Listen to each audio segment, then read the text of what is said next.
안녕하세요. 지독한 사람입니다. 오늘 제가 여러분께 소개할 책은 김은 작가님의 연필로 쓰기라는 책입니다. 이 책이 나온 지가 얼마 되지 않았는데요. 이 책이 나오면서 이벤트를 진행을 했어요.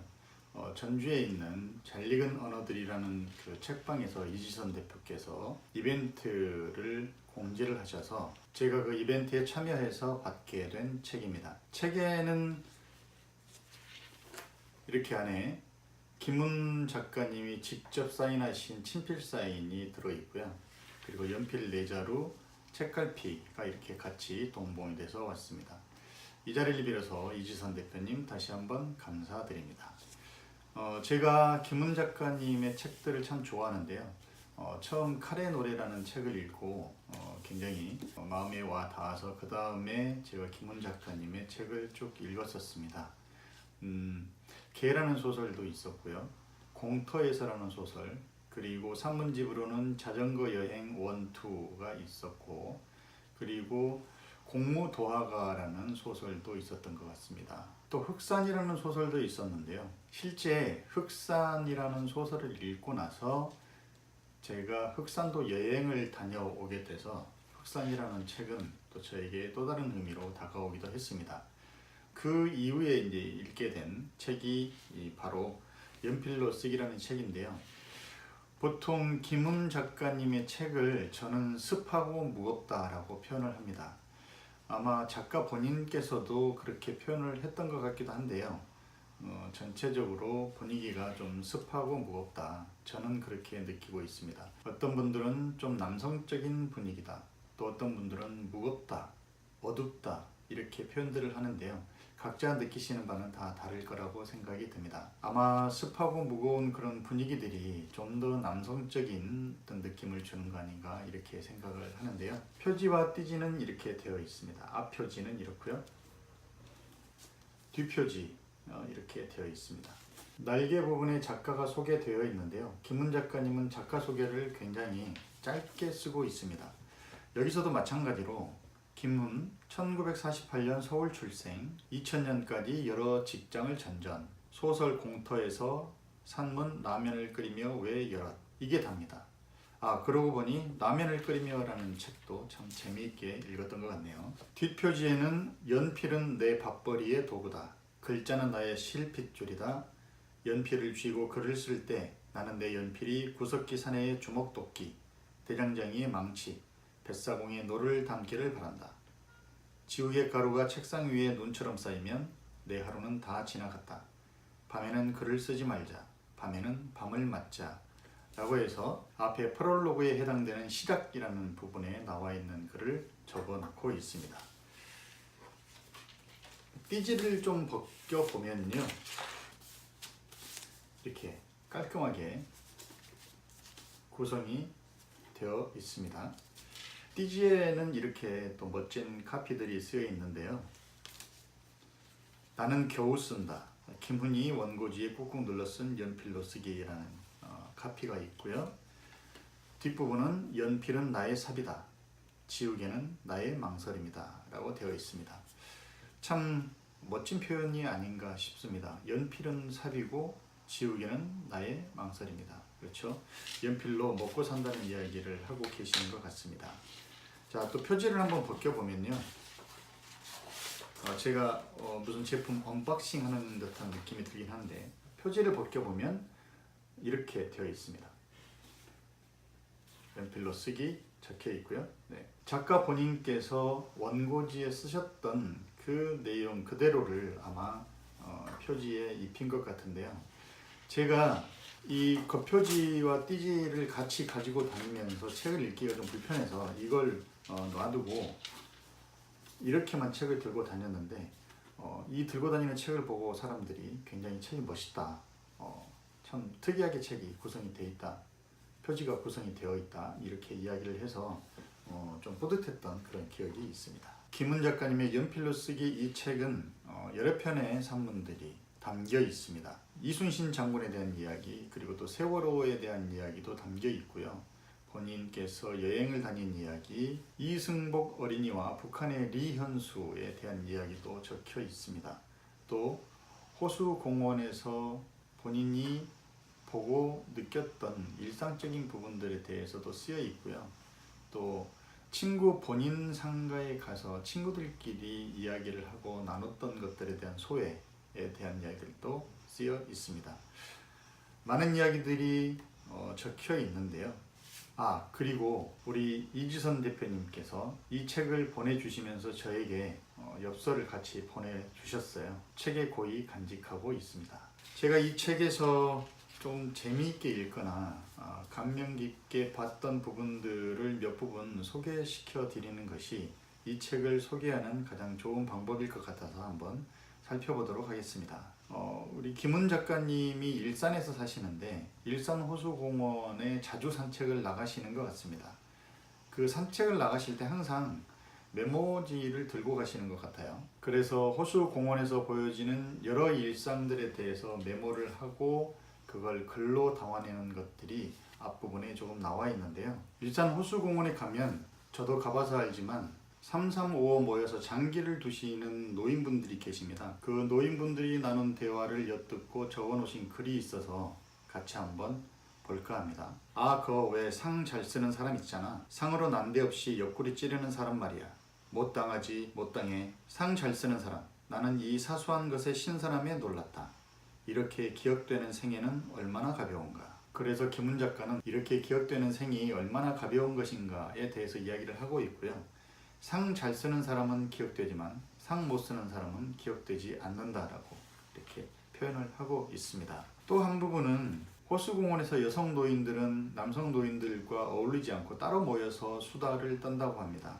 그 수다를 떠는 장면에 혹시 뭔가 메모를 할 게 없을까 하고 모르는 척 혹은 또 무심한 척 옆자리에 앉아서 그 이야기를 엿들은 내용들을 적어놓은 게 있는데요. 여성 노인들은 모여서 주로 수다를 떤다. 그들은 생애 전체와 눈에 보이는 것 모두를 수다로 바꾸어 놓을 수 있는 놀라운 언어 능력을 지니고 있다. 나는 무심한 척 그 옆자리에 앉아서 나중에 혹시 써먹을 수 있겠거니 하면서 그들의 수다를 메모했는데 지금이 써먹을 때다. 항상 메모하는 습관을 가지고 계시는 작가님이 그 여성들의 수다를 메모를 해서 유용하게 써먹은 부분들이 또 뒤에 계속 나와 있습니다. 메모의 습관이 얼마나 중요한지. 그래서 제가 이 부분을 읽으면서 저의 생각을 이렇게 메모를 좀 해봤어요. 김훈은 호수공원에 산책 가서도 메모를 한다. 남들의 일상과 대화를 메모하여 글감으로 활용한다. 배워야 할 부분이다. 작가가 되려면 이런 메모력이나 관찰력이 꼭 필요한 거 아닌가라는 생각을 해봅니다. 그리고 다음 부분에는 밥과 똥에 대해서 이야기를 하고 있습니다. 똥 하면 저희가 듣기 싫어하는 단어일 수 있잖아요. 좀 지저분하게 생각되고 혹시 식사를 하시는 중에 이 영상을 보시게 된다고 하면 이 부분은 넘기셔도 좋을 것 같습니다. 똥 이야기를 하면서 술자리 이야기를 먼저 시작을 하고 있는데요. 그 술자리에 대한 이야기를 조금 살펴보면 술 취한 자의 그 무책임하고 가엾은 정서를 마구 짓거려대면서 이 사람 저 사람과 짓거리고 낄낄거리고 없는 사람 욕하고 악다구니하고 지지고 볶다가 돌아오는 새벽들은 허무하고 참혹했다. 나는 이제 이런 술을 마시지 않는다. 저도 예전에 이런 술을 마셨던 것 같습니다. 직장 다니면서 이렇게 술을 마셨던 것 같은데 내가 마셨던 술자리를 이렇게 표현할 수도 있는구나 라는 생각에 참 대단하다라고 느꼈고요. 술자리에 대한 이야기에 이어서 본격적으로 똥에 대해서 이야기를 합니다. 그 술 마신 다음날의 똥에 대해서 이야기를 하는데요. 다 읽어드릴 수는 없습니다. 왜냐하면 듣다 보면 지저분하다는 생각을 분명히 하실 거예요. 앞부분하고 뒷부분만 조금 읽어드릴게요. 뱃속이 끓어서 똥은 다급한 신호를 보내오고 술 마신 다음날입니다. 항문은 통제력을 잃고 저절로 열린다. 이런 똥은 힘을 주어서 짜내지 않아도 새어나온다. 네, 쭉 중략을 좀 하고 블라블라. 마지막 부분에 간밤에 마구 짓거렸던 그 공허한 말들의 파편도 덜 썩은 채로 똥 속에 섞여서 나온다. 똥 속에 말의 쓰레기들이 구더기처럼 끓고 있다. 앞에 술자리에 대해서 이야기를 하고 그 술자리가 끝난 다음날의 똥에 대해서 이야기를 하고 있습니다. 중간 부분은 작가가 얼마나 똥에 대해서 자세하게 관찰했는지에 대한 이야기들이 나오는데요. 그 부분은 책을 직접 보시길 바랍니다. 아마 말로 들으시면 굉장히 역겹게 느끼실지도 모르겠어요. 그러면서 똥과 사회 경제적 모순에 대해서 연결을 지어 이렇게 이야기를 합니다. 이 똥은 사회 경제적 모순과 갈등이 한 개인의 창자 속에서 먹이와 불화를 일으켜서 소화되지 않은 채 쏟아져 나온 고해의 배설물이다.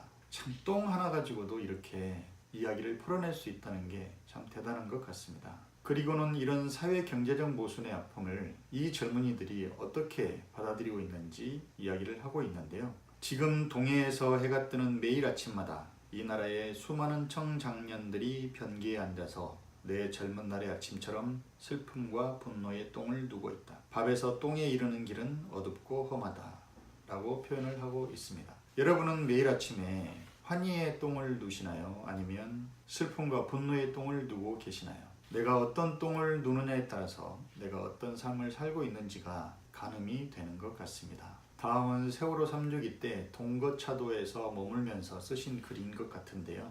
한 부분만 보면 물에 빠진 세월호만 세월호가 아니라 국가 권력이 더 크고 더 썩은 세월호였으니 세월호가 어찌 세월호를 구할 수 있었겠는가. 총체적인 문제에 대해서 이야기를 하고 있습니다. 당시에 국가 자체가 썩어 있었으니 어떻게 세월호를 구할 수 있었겠느냐라고 이야기를 하는 부분이 정말 가슴에 절절하게 와닿는 것 같습니다. 그리고 이순신 장군에 대해서 이야기를 했는데요. 참 저는 이 부분을 읽으면서 안타까움과 슬픔을 느낄 수밖에 없었습니다. 오로지 나라를 구하고자 하는 일념 하나로 전쟁에 온몸을 바쳤던 이순신 장군이 국가 권력에 의해서 어떻게 배척이 되고 잊혀져 갔는지에 대한 부분들이 담겨 있는 것 같아서 조금 슬픈 그런 마음이 들었었는데요. 이 부분에서는 이순신 장군의 간단 명료함, 사실에 입각한 냉철함, 그리고 그 속에 담겨있는 슬픔들에 대해서 이야기를 하고 있는 것 같습니다. 좀 읽어보면 작가도 거기에 똑같은 감정을 느끼고 있는 것 같은데요. 그가 감옥을 나와서 쓴 첫 번째 문장은 감옥문을 나왔다 이다. 난중일기를 읽을 때 이 문장은 벼락처럼 나를 때린다. 감옥에서 나왔는데도 불구하고 단순하고도 무표정한 이 문장에 작가는 벼락을 맞았다라고 이야기를 하고 있습니다. 감옥문을 나왔다는 이 무서운 단순성은 그의 완강한 침묵을 예고하고 있다. 아직도 12책이 남아있고 제가 아직 죽지 않았습니다. 라는 그의 상소문 문장은 감옥문을 나왔다의 단순성과 연결되어 있다. 그만큼 본인의 내적 갈등이나 본인의 상황에 대해서는 거의 이야기하지 않고 단순한 사실만을 입각해서 일기를 쓰고 있으신 이순신 장군의 명료함에 대해서 이야기를 하고 있습니다. 이런 단순 명료함이 바로 이순신 장군의 이런 리더십인 것 같은데요. 이순신이 남긴 기록에 의지해서 그의 지도력이 작동하는 모습을 헤아리건대 그는 우선 이 모든 악조건과 그의 정치적 불운을 모두 사실로 긍정하고 있다. 사실의 정서를 이입시키지 않고 사실을 오직 사실로서 수용하는 태도는 그의 리더십의 한 중요한 본질을 이루는 듯하다. 이렇게 이순신 장군의 리더십에 대해서 이야기를 하고 있습니다. 좀 뒷부분으로 가면 이런 이야기들도 나오는데요. 약국에서 약 나오기를 기다리면서 같이 기다리고 있는 아이들을 바라보는 풍경이 저를 웃음짓게 해서 소개를 할까 합니다. 약국에서 약 나오기를 기다리는 아이들이 하품할 때 입안을 들여다보았더니 분홍빛 잇몸에서 새싹 같은 전니가 돋아나오고 있었다. 전니는 하얀 별처럼 보였다. 아이의 입속에서 마른 전니처럼 돋아나고 있었다. 나는 좋아서 웃었다. 아이가 무슨 말을 하려고 옹알옹알하는 그 모습을 보고 아이의 입속에서 마른 전니처럼 돋아나고 있었다라고 표현을 하는데 참 표현 자체가 이쁘고 멋진 것 같습니다.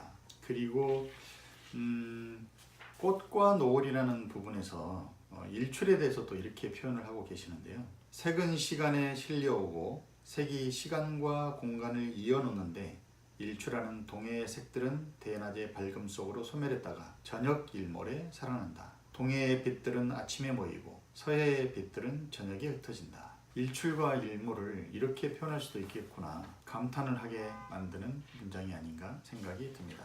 그 뒷부분은 냉면에 대한 이야기들도 나오고 일상생활에 대한 이야기들이 계속 이어지고 있는데요. 저는 이 책을 아주 재미있게 읽었습니다. 김훈을 좋아하시는 분들은 당연히 책을 읽으시겠지만 좀 더 어렵지 않게 김훈을 만나고 싶으신 분들 또 가볍게 김훈에 대해서 읽어보고 싶으신 분들은 연필로 쓰기 이 책을 읽어보셔도 좋을 것 같습니다. 저의 책 소개는 여기까지입니다. 오늘도 행복하세요.